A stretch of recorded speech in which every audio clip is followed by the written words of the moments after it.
Hi guys, আজকে আমি তোমাদের সাথে শেয়ার করব হচ্ছে how I shave my face at home. তো শেভ করার আগে আমি কিন্তু ভালো করে আমার ফেসটাকে ক্লিন করে নিয়েছি ফেস ওয়াশ দিয়ে, আর সাথে কিন্তু আমি ফেসটাকে স্ক্রাবিংও করে নিয়েছি। এর ফলে আমি যখন ফেস শেভ করব আমার রেজাল্টটা যেন ইজিলি গ্লাইড অন হয়। তো এবার চলো ফেসটাকে শেভ করা যাক। সবার ফার্স্টে আমি ফেসের মধ্যে একটা জেল ইউজ করে নেব।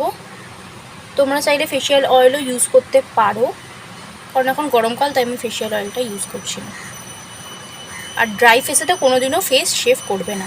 এরপর আমি ফেশিয়াল রেজারটা নিয়ে আমার যেদিকে মানে হেয়ার গ্রোথ আছে সেদিকে, সেই ডাইরেকশানে আমি ফেসটাকে শেভ করব।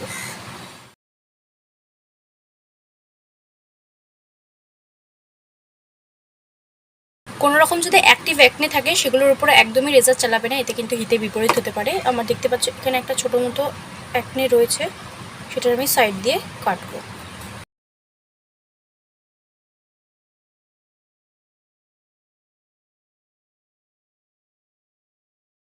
তো গাইস, আমার ফেসটা কিন্তু খুব ভালো মতো মানে শেভ করা হয়ে গেছে, আর এটা হচ্ছে তার অবস্থা।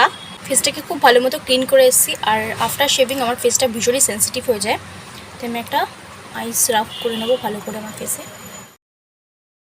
এরপর তোমরা যেভাবে স্কিন কেয়ার করে থাকো সেভাবেই নর্মাল স্কিন কেয়ার করবে। ফার্স্টে আমি ময়শ্চারাইজার অ্যাপ্লাই করে নেবো। এরপর ইউজ করবো হচ্ছে সানস্ক্রিন, যেটা মাস্ট বি অ্যাপ্লাই করতেই হবে, কারণ আমরা দিনের বেলায় ফেসটাকে যেহেতু শেভ করেছি তাই সানস্ক্রিন তো অ্যাপ্লাই করতেই হবে।